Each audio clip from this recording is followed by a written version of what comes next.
Okay, so we'll go ahead and get into State of the Screams here. So we'll go ahead and begin. This is not alcohol. This is Celsius here. So just those of you who are wondering, are you drinking? I'm not drinking. I'm drinking a non-alcoholic beverage called Celsius, which is an energy drink, a healthy energy drink. Okay, so we'll be presenting several questions that you'll see in our shows. One of the questions we'll be discussing is what worked lately. Then we'll move into what's not landing.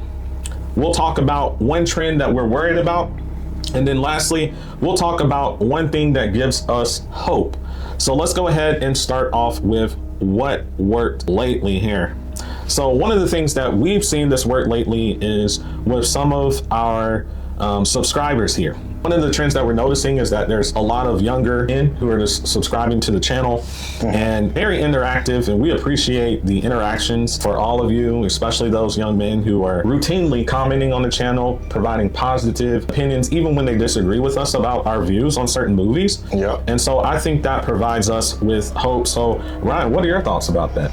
Yeah, so we get tons of comments all the time, and sometimes we get some comment where people agree with us, and then other times we get comments where people disagree. Exactly. And we respect the people that may disagree with us, but they're able to say or do it, agree to disagree and do it respectfully, and so we appreciate that. And then we've gotten tons of nasty comments here and there where people are just basically just personally attack us just because we have a certain take or view or perspective on a movie. And you have to learn to respect people's opinions, because we don't all think the same, and everybody is not the same in terms of what they like and how they see certain things. And so we just have to learn to sometimes agree to disagree. But yeah, that is true. One of the things I notice about our channel when we look into our analytics, if we can go to our analytics, I think it's about 90% men.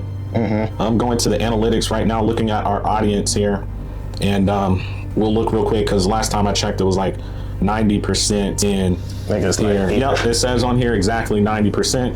So it says the average age, or gender of a person that's looking at our channel is 90% male.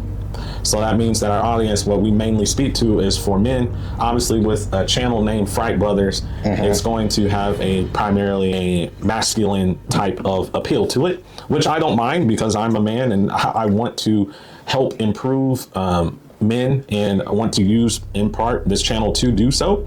And so 90% male, and then female is 10%. The people that are listening to our channel the most are in the ages of 18 to late 30s. So those are the people who primarily are listening to us. So I'm thankful for all of you guys who do.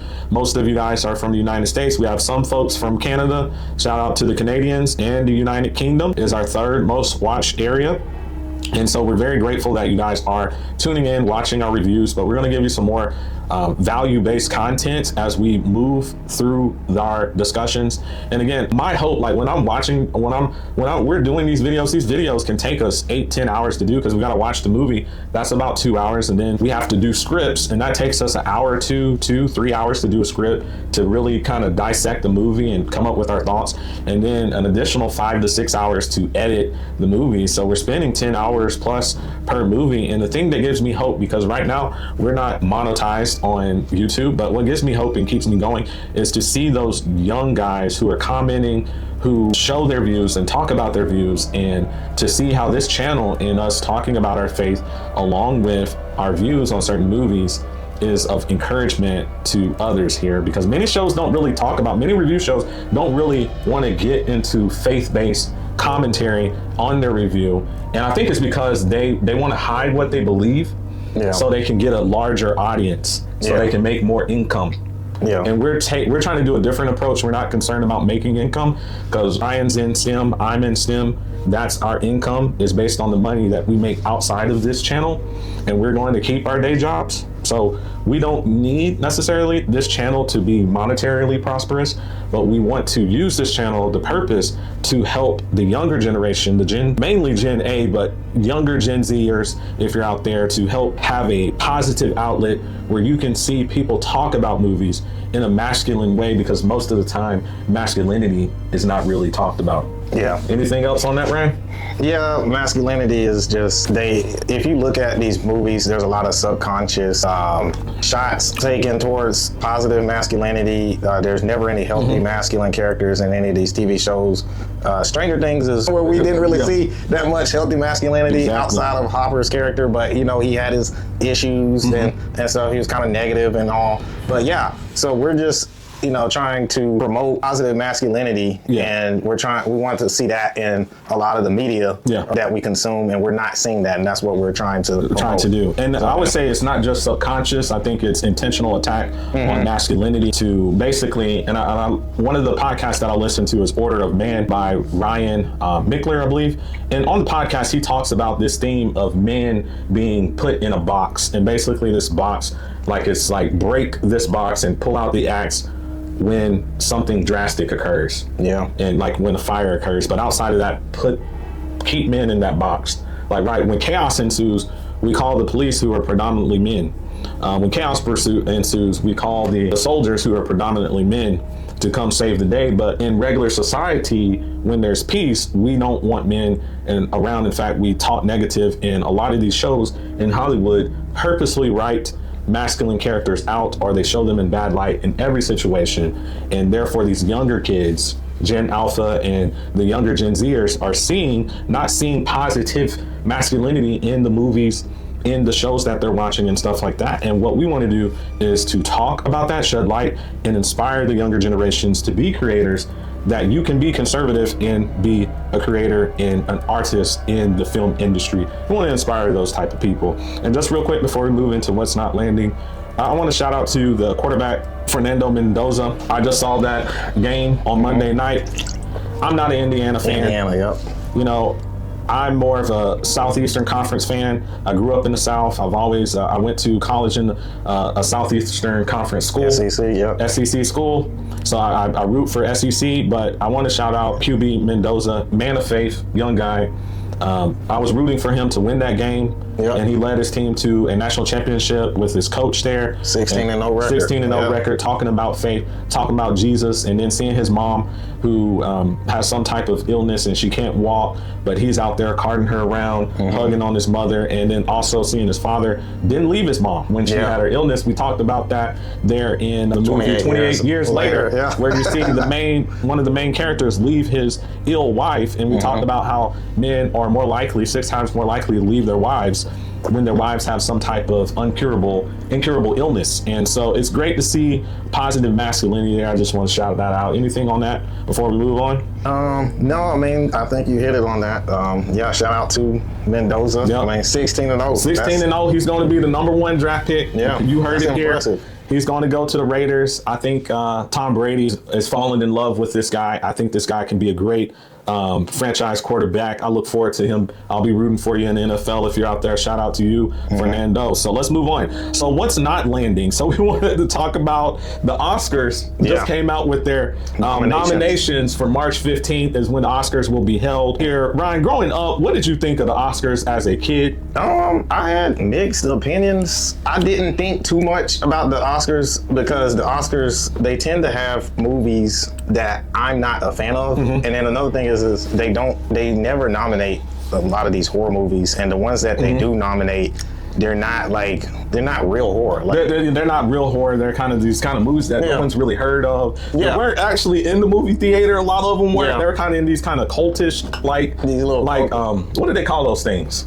Indie or these festivals and stuff, like Southwest Fantastic Fest. These festivals where they have these Sundance festivals, and I think they even have one in Italy. They call it something, I forgot. But they have all these little festivals where they have these little small movies that no real American really pays attention to.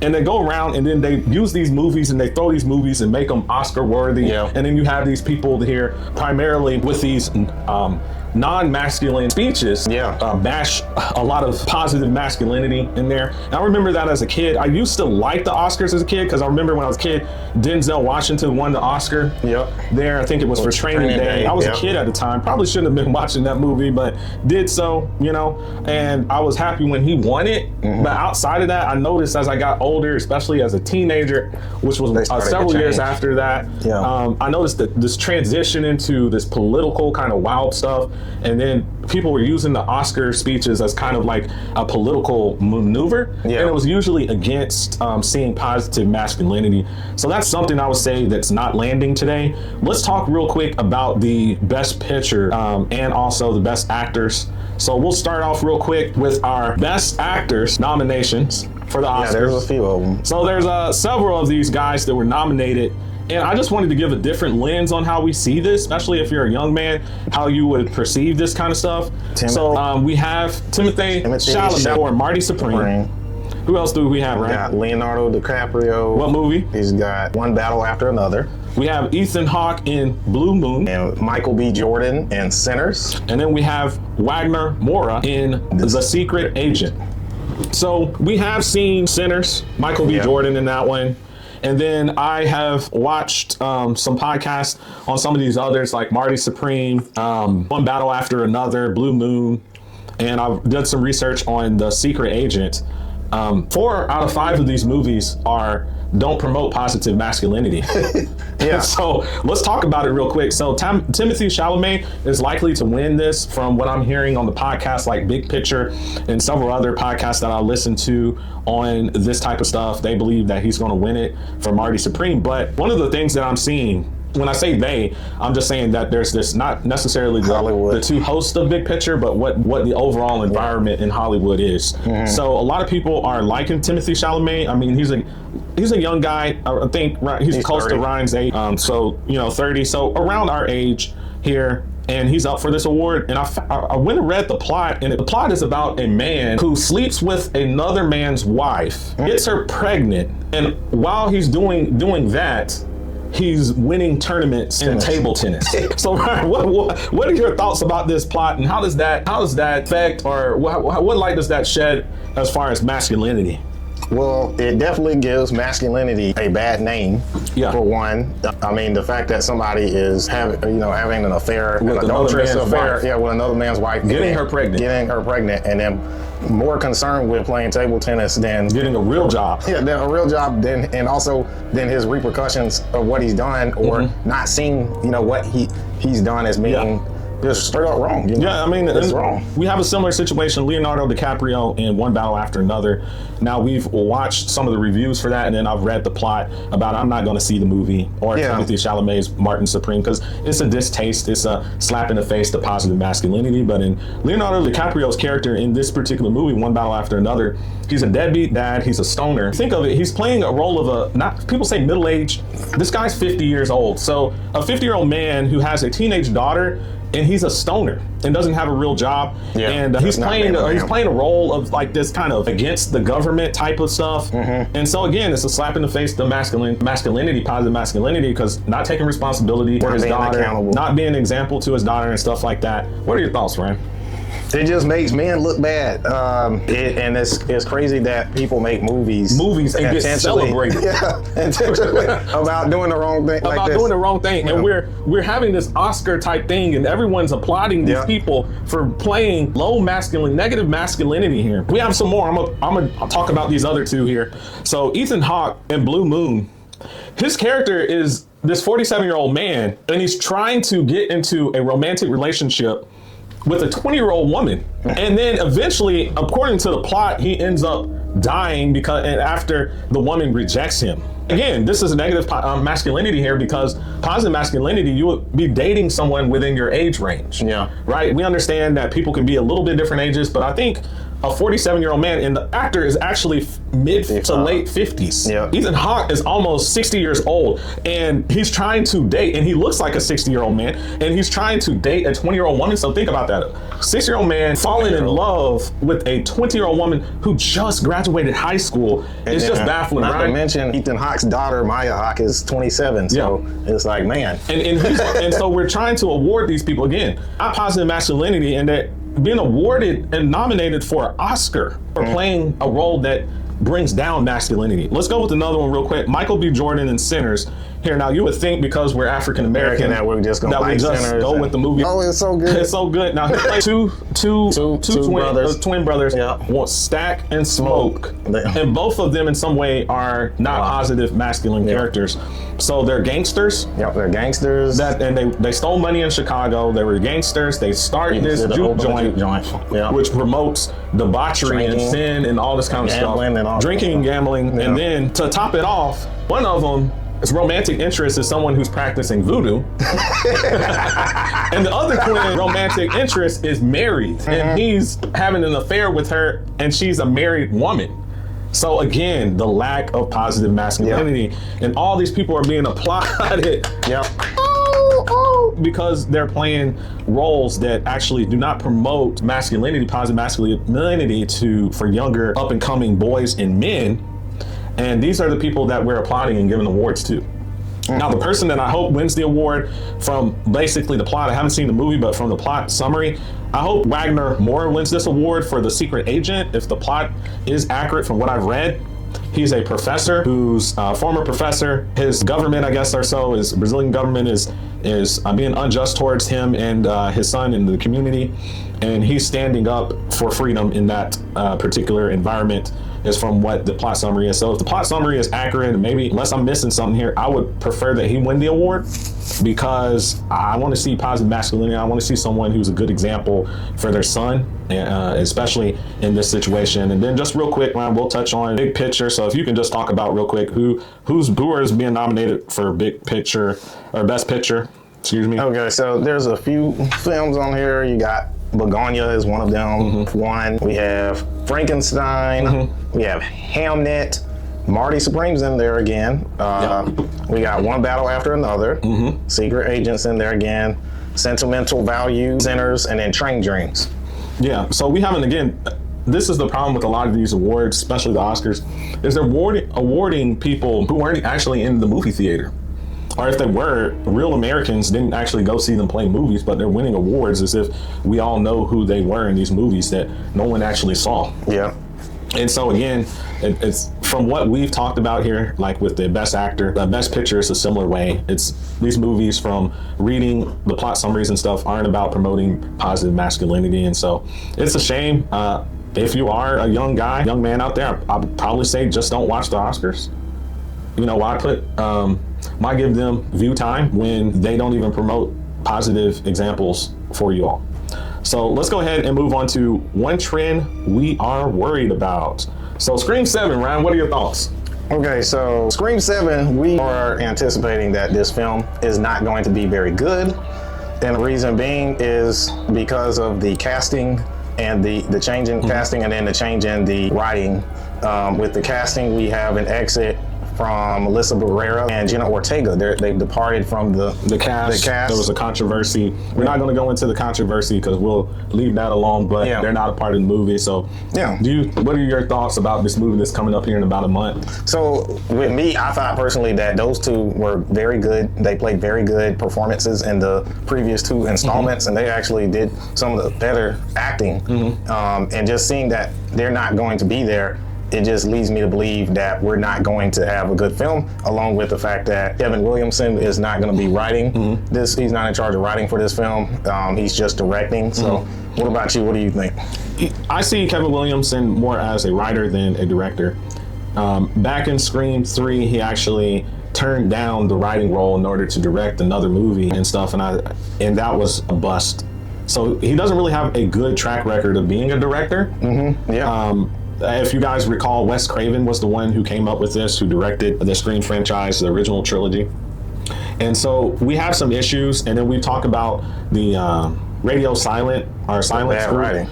With bad writing in Scream 5 and 6. You'll see our reviews about that, more the specifics of those coming up on our channel, so pay attention to that. But overall, I do not feel like this movie is going to be any good. Yeah. Partly because they've kind of already given away one of the killers, one of the ghost faces. They've already kind of oiled that there in the trailer, if you listen carefully. We'll talk about that in our reviews of Scream 5 and 6 as well.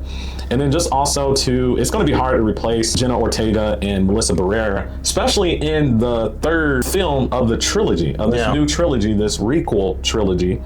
And so you don't have your top actresses in the film, your top final girls, they're removed, and now you're bringing in a whole new set of younger actresses.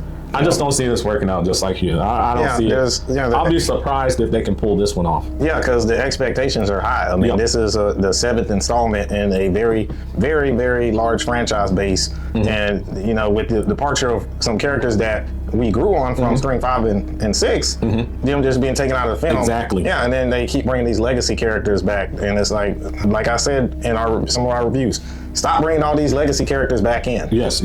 But yeah. Okay, so moving on, Terrifier 4, Ryan, and then you also have Evil Dead as well. So talk about those real quick. So continuing on the trends that we're worried about. So we were worried initially about Terrifier 4 not coming out in 2026, but it is confirmed. The film will be released in October. So the one thing we're also concerned about is, will Damien Leone be able to structure his writing in this film to, you know, our liking? Because we've seen that in the past. Mr. Leone's writing has kind of lacked on his scripts, you know, especially with that first Terrifier, and then a lot of these sequences and things, they don't add up. A lot of things aren't making sense. We don't know a lot about Art the Clown. Why are we waiting until the 4th film of the franchise to know Art's backstory and everything? So yeah, what do you think? So one of my biggest criticisms of the Terrifier franchise is that they prioritize blood and guts over story. And I think that's a significant problem, because when you prioritize the kill scenes over the actual storyline, it's hard to produce a satisfying conclusion to a series. And so the problem here is that I think the threads have been tied so tight in different ways that it's going to be hard for him to pull off an actual quilt or blanket or something, some tapestry that makes sense and looks appealing here. Like Ryan said, we don't know the background of our main villain here, Art the Clown, and it seems like he's just coming up with this stuff on the fly and just hasn't really thought this through. And I think it's very important, if you are a writer, if you're going to make a trilogy, or in this case 4 movies, back to back to back to back, you have to think of the end game and then write your way from there. When you don't have the end game in mind and you just start writing, you're just going to go in wild places and not really have a satisfying conclusion. We saw that with other different series there and stuff like that, but I don't feel like this is going anywhere. Ryan, what about Evil Dead? What are your thoughts on that? What's going on? Okay, so we have Evil Dead Burn being released this year. It is expected to be released sometime this summer. So with me, the last film, remember Evil Dead Rise? So that film, I thought, what I'll say is it was okay. I did not like the setting taking place in a high-rise apartment building. I just didn't think that. In a little small apartment. In a little small apartment in Los Angeles. And it's like, it didn't have an isolation feel to it. And it made no sense that these people were, quote unquote, trapped in this apartment building when, you know, LA is one of the largest cities in the country. So people should be everywhere, you would think. People should be everywhere. So with this film, I hope with it having a different director that it will go in a different direction and try to get back to the roots, where I know people don't like the cabin in the woods setting, but I thought that was one of the better settings, especially from that 2013 remake. Remember that one? Exactly. So that was, I felt like a good movie. It had a lot of meta commentary on other horror movies and stuff. But this one, Evil Dead Burn, I'm interested to see how this turns out. I'm not like emotionally attached to this particular franchise. Of course, like Ryan said, the previous Evil Dead movie, I didn't really care for it that much. Apartment, it just doesn't fit didn't fit anything vibe. So hopefully we'll see a turnaround in this franchise here, and see some good stuff come out of it here. So one thing that gives us hope here is we're seeing a growing trend with young men being more conservative here. Now, this is not political for us. This is more just conservative values, meaning like 2-parent household, marrying a wife, you know, if you're a man, marrying a wife, having a wife there, and raising children in a 2-parent household. And we're seeing a lot of younger people, especially Gen A and some Gen Z, younger Gen Z, adopting those principles, those values there. I know there's wanted to point out a few things here. So one of the podcasts that I listen to, Jason Whitlock, now I don't agree with him on everything, but I like the fact that he is promoting, two-parent households. And we want to see that in all different types of cultural backgrounds, whether you're white, you're black, Asian, Hispanic, whatever background you're from. I think it's super important, especially with the men being head of household there, as the Bible says there. That doesn't mean be domineering, because Jesus says there that, actually Paul says that from hearing from the Lord, that men, you're supposed to love your wives as Christ loves the church. And so we need to see a return to that. We need to see two-parent households. And, all the facts and stuff like that we're seeing in the media today show that children are more likely to be successful and to be more prosperous in society with a two-parent household. Now, if you didn't come from a two-parent household, doesn't mean you can't be successful. You can go against the odds, of course. We come from a two-parent household, but our father did not. But God worked within his life to not be a statistic and to be someone who broke the chain of a cycle of a single-parent household, and to make positive improvements, and to marry, and to raise children, and to be responsible. And so that's something that we want to promote with this channel, because quite frankly, in the film industry, we're not seeing any promotion of that. We're just seeing, like we talked about with the Oscars, promotion of the wrong behaviors. Cheating on having affairs with married women is being promoted. Crime, quite frankly, with the Oscars, with all those who have been nominated. Crime, like with Sinners and stuff like that. So your final thoughts on that, Ryan? One TV show that comes to mind that I really liked, that we did a review on, that I think does a decent job with promoting some healthy masculinity, was Welcome to Derry. So what we saw from Major Hanlon's character, exactly. And, he was married with, had his wife and everything. Now he was hard, on Will at times, but he kind of redeemed himself towards the finale. So I thought that was a really good, just a good TV show. And it also goes back to some, American history. We see some, like during that time, racism going on and everything, as something that happened during the, that era. And it played into the outcome of Pennywise's, demise toward the end of the show. And we see that, it was just done very well. Like I applaud the Muschiettis for their work on that TV show. I think they did a great job on that. I really liked it. And I'm itching to see Welcome to Derry 2, season 2. So Yes. So this concludes our State of the Screams for this particular episode here. So we want to know your thoughts as far as the Oscars, especially if you're a young man. Do you watch the Oscars? Do you see the Oscars as valuable?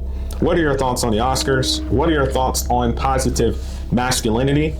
Do you see any good as far as Terrifier 4 or For the Evil Dead or other franchises coming up soon? So please comment below. And remember, Fright Fam, be watchful!